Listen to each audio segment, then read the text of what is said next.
Today we're going to be talking about personal narratives. I went ahead and made a list for us of different things that are included in a personal narrative. So let's get started with what is a personal narrative. A personal narrative is a story about you. So this is a story from your own experiences in your own life. It's not about somebody else, and it's not about, somebody else's story. It's about your own story, your own experience. A personal narrative focuses on a small moment from your life. So think about it this way. If you're eating a giant watermelon and it's got those teeny seeds, well, the watermelon is your life and the little teeny tiny seeds are your personal narratives. They're your little tiny moments that mean a lot to you. And that's what we're going to be talking about. A personal narrative starts with a great hook. What's a hook, you may ask? Well, stay tuned to our next lesson and you're going to find out. Basically, it's how you get your reader interested in reading your story. Next, your personal narrative should have a beginning, a middle, and an end. If you don't know what that is, again, stay tuned because we're going to be talking about it in lesson 2. Your personal narrative should include true and exact details from your experience. So make sure that your story is honest. Make sure that you're telling your story from a truthful experience, not a fictional experience.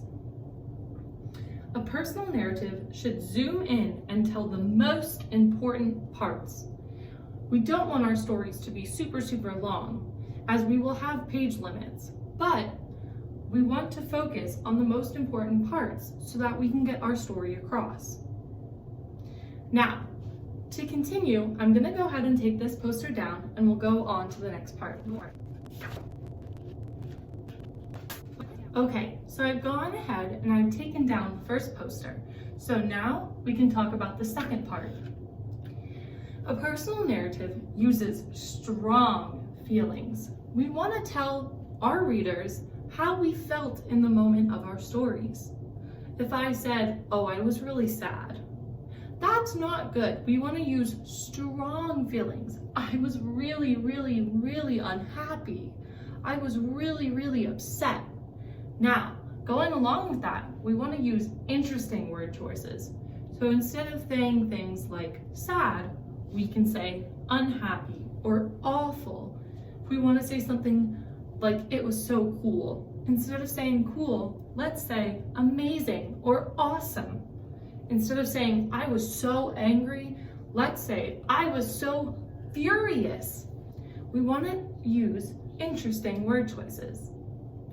To continue on, we want to remember that spelling and punctuation count. They always count.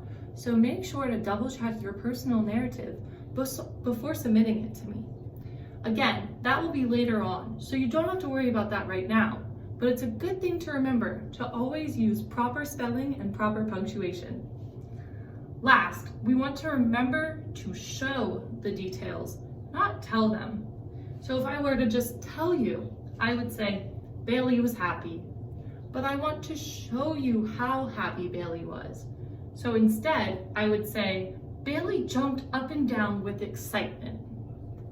All right, so that's it for the different pieces of the personal narrative pie. And we're going to move on by reading a story called Jabari Jumps. So go ahead and keep clicking through and we will talk again soon. Bye!